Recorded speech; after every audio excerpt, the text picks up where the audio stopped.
حضرت سیدنا ابراہیم خلیل اللہ اعلیٰ نبی نام علیہ الصلاۃ والسلام کا تذکرہ قرآن مجید نے کئی جگہوں پہ بیان فرمایا ہے۔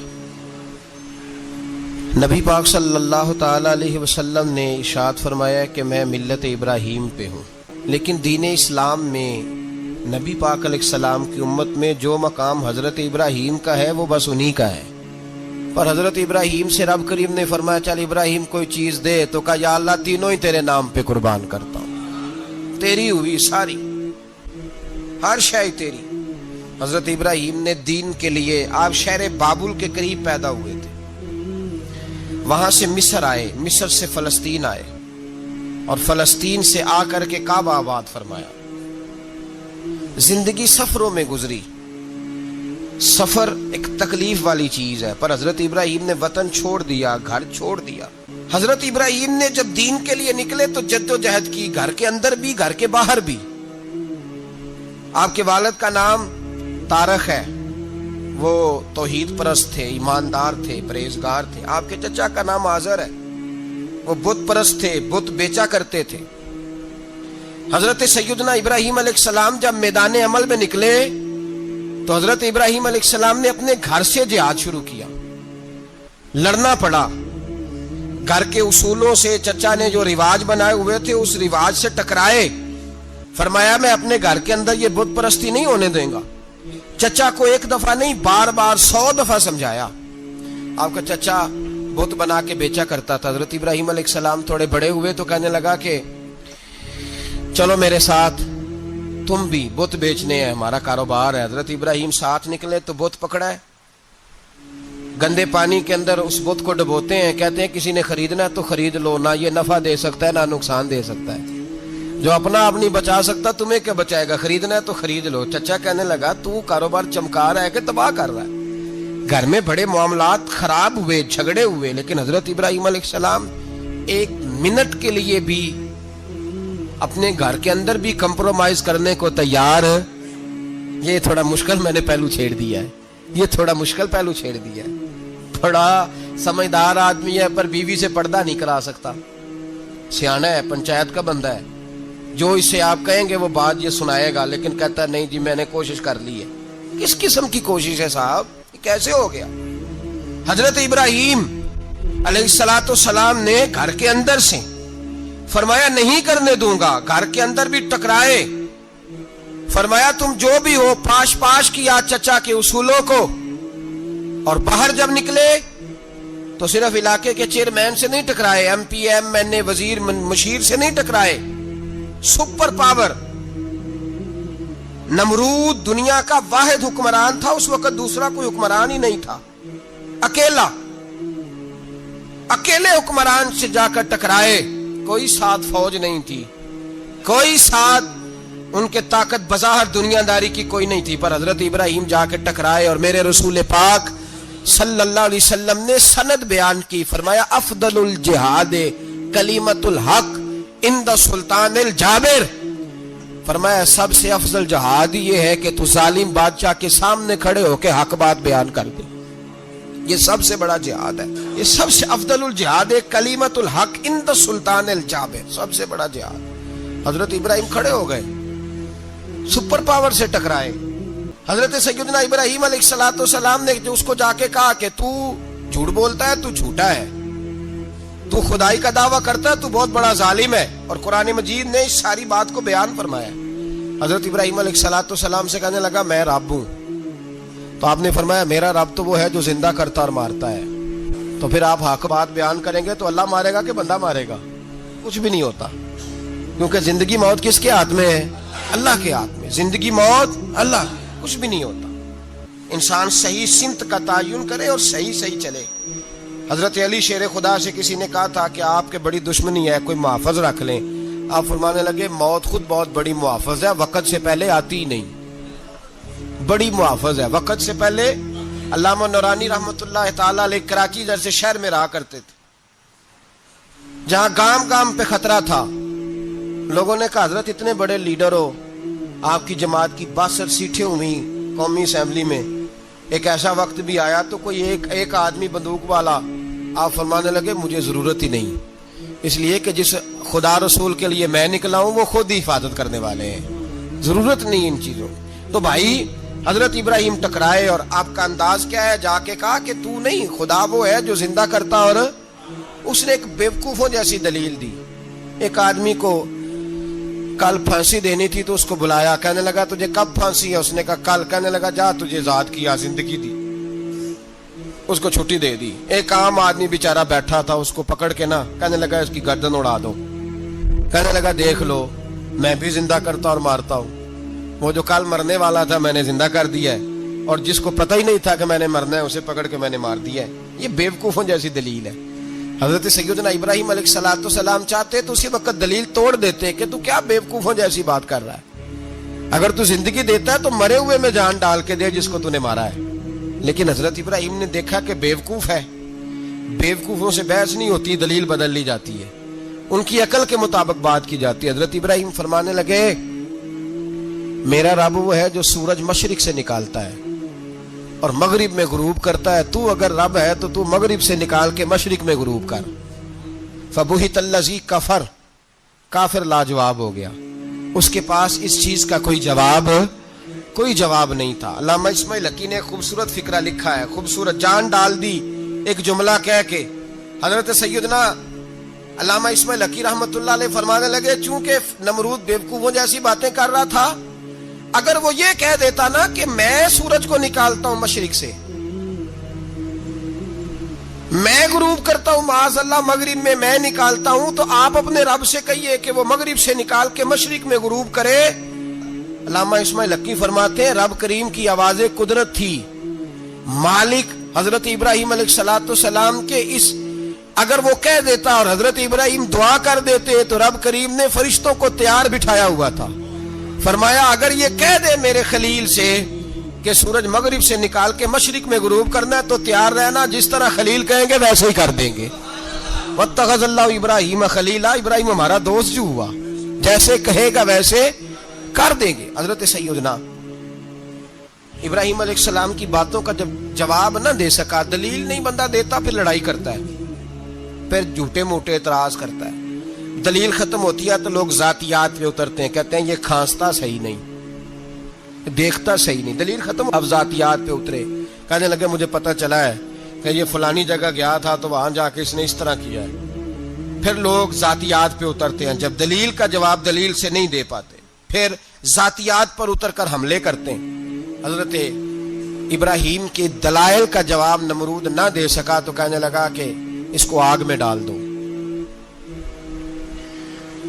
قوم گئی ہوئی تھی ساری، آپ نے بات سنی ہوئی ہے، میں نے صرف اشارہ دینا ہے، میلے پہ. تو حضرت سیدنا ابراہیم علیہ السلام نے سارے بت توڑ دیے، کلاڑا بڑے بت کی گردن پہ رکھا.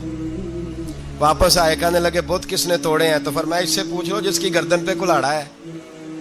کہنے لگے یہ تو بول ہی نہیں سکتا. تو فرمانے لگے بڑے بیوقوف ہو، جو بولتا ہی نہیں، سنتا ہی نہیں، اپنا آپ نہیں بچا سکتا، اس کی پوجا کرتے ہو. کہنے لگے پکڑو، دلیلیں ختم ہو گئی، اس کو آگ میں ڈالو. بہت بڑی حویلی 45 فٹ مربع پہ مشتمل ایک حویلی بنائی گئی اور 45 فٹ اونچی. مختلف روایات، علامہ اسماعیل حقی کہتے ہیں کہ 3 مہینے تک نمرود نے کہا کہ اس کے اندر لکڑیاں ڈالو. لوگ پوچھنے لگے کتنی دنیا جلانی ہے؟ کہنے لگا بندہ تو ایک جلانا ہے، پر بندہ بڑا تگڑا ہے، ایک بندہ. 3 مہینے لکڑیاں ڈالی گئیں. اور لوگوں کی جو تہمات ہوتی ہیں نا وہ بڑی عجیب ہوتی ہیں. تہمات میں نے بڑی تفصیل سے رمضان المبارک میں گفتگو کی تھی. بدشگونی، تہمات لوگ لیتے ہیں. اس وقت بھی لوگ تہمات کا شکار ہو گئے. عقیدہ بگڑ جاتا ہے تو وہ عجیب و غریب باتیں کرنے لگتا ہے. تہمات کا شکار ہو گئے. بیبیاں نظر مانتی، میں بیمار ہوں، اگر صحیح ہو گئی تو اتنے من لکڑی دوں گی حضرت ابراہیم کی آگ جلانے کے لیے.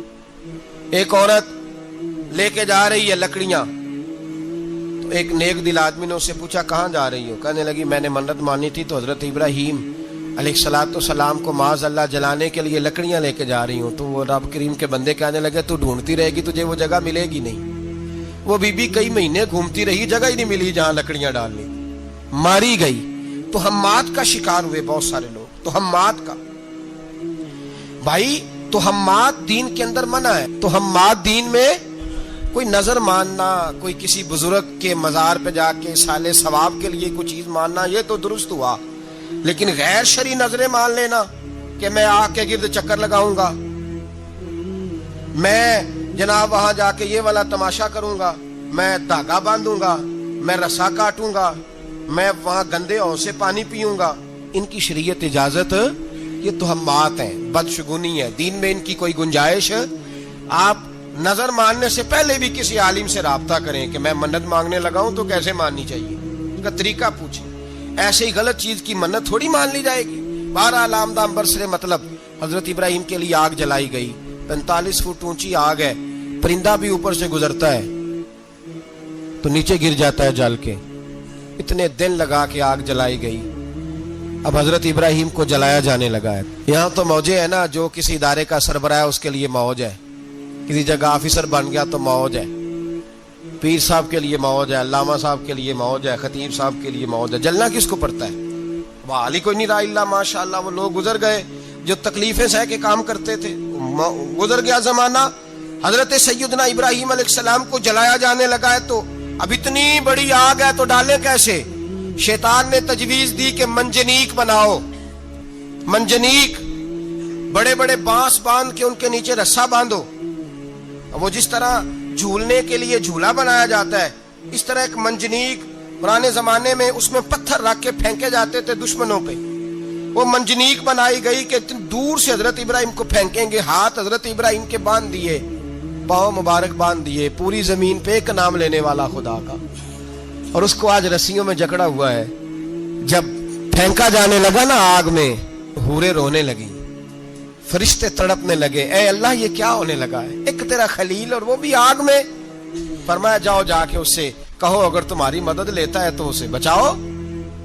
ہوا کا فرشتہ آیا، کہا ابراہیم اگر تو کہے، او بھائی ان چیزوں کو کہانی سمجھ کے نہ سنا کریں، یہ داستان نہیں، یہ وہ طریقے ہیں جو ہمارے رسول نے ہمیں اپنانے کا حکم ارشاد فرمایا ہے، جو عقیدے، یہ وہ نظریات ہیں جو ہمیں اوڑھنے کو کہا گیا، اپنے رب کریم کی رضا پہ راضی رہنے کے یہ وہ خوبصورت مواقع ہیں صوفیاء نے جن کو بنا کر سمجھا کر ہم تک پہنچایا ہے۔ یہ ہے اہل طریقت کی باتیں، وہ کہتے ہیں یار جس حال میں رکھے راضی رہنا ہے۔ حضرت ابراہیم علیہ السلام کو پھینکا جا رہا ہے، فرشتہ آیا، اے اللہ کے خلیل اگر حکم دو تو اتنی ہوا چلاؤں کہ نمرودی جل جائے سارے، آگ ان پہ پھینک دی جائے۔ آپ نے فرمایا تو جا، تجھ سے مجھے کوئی کام نہیں۔ تھوڑی دیر کے بعد پانی کا فرشتہ آیا، کہا حضور اتنی بارش برساؤں گا کہ آگ بجھ جائے گی۔ فرمایا تو جا، تجھ سے کوئی کام نہیں۔ اب جب منجنیق میں رکھ دیے گئے، آگ میں جانے کا لمحہ ہے، تیاری ہے، حضرت جبریل امین حاضر خدمت ہوئے، کہا ابراہیم کوئی حاجت؟ فرمایا تجھ سے کوئی نہیں۔ کہا چلو مجھ سے نہیں تو رب کریم سے ہی بات کر لو، مجھے پتا ہے میں چھوٹا ہوں، آپ مجھ سے مدد کیوں لوگے، رب کریم سے ہی بات کر لیں۔ تو حضرت ابراہیم کہنے لگے جبریل یہ بتا، رب کو نہیں پتا اس کا خلیل کس حال میں ہے، اسے نہیں پتا میں کس حال میں ہوں، میرے ہاتھ بندے ہیں، پیر بندے ہیں آگ میں، اسے نہیں پتا۔ بتایا تو اسے جاتا ہے جس سے خبر نہ ہو، تو اگر اسے پتا ہے تو اگر وہ جلانے پہ راضی ہے تو میں بھی جلنے کو تیار ہوں، میں تیار ہوں، اسے کہو ٹھیک ہے۔ حضرت سیدنا ابراہیم علیہ السلام کو منجنیق میں ڈال کے جو پھینکا آگ میں، یا نار کونی بردم و سلامن علی ابراہیم، اللہ نے فرمایا اے آگ میرے ابراہیم پہ ٹھنڈی بھی ہو جا اور سلامتی والی بھی ہو جا۔ حضرت ابراہیم کو دو فرشتوں نے بٹھا دیا زمین پہ، پھول کھلے ہیں، کونپلیں مہک رہی ہیں، کلیاں خوشبو دے رہی ہیں، حضرت ابراہیم نے سر سجدے میں رکھ دیا، سبحان اللہ والحمد للہ ولا الہ الا اللہ واللہ اکبر۔ حضرت ابراہیم اللہ کی تسبیح پڑھنے لگے، رب کریم کا شکر بجا لانے لگے، نکلے وہاں سے، کچھ دن گزر گئے، نکلے، حکم ہو گیا ابراہیم علاقہ چھوڑ دو۔ حضرت ابراہیم علیہ السلام وہاں سے نکل کے مصر آئے، چچا کے پاس ٹھہرے، انہوں نے اپنی بیٹی جناب سارہ کا نکاح کر دیا۔ کچھ آگے بڑھے تو ایک ظالم بادشاہ سے ٹکرائے، اس نے ایک شہزادی، ایک بادشاہ کی بیٹی قید کی ہوئی تھی، جناب ہاجرہ نام تھا، ان کو قید سے چھڑا کے ساتھ لائے، حضرت لوط علیہ السلام بھی ساتھ، یہ 4 لوگوں کا قافلہ چلا، فلسطین میں جا کے پڑاؤ ڈالا، گھر بار چھوڑا، تبلیغ شروع ہوئی۔ حضرت ابراہیم کے گھر میں 2 خواتین ہیں، ایک آپ کی بیوی ہیں، ایک حضرت ہاجرہ ہے، اولاد کوئی نہیں۔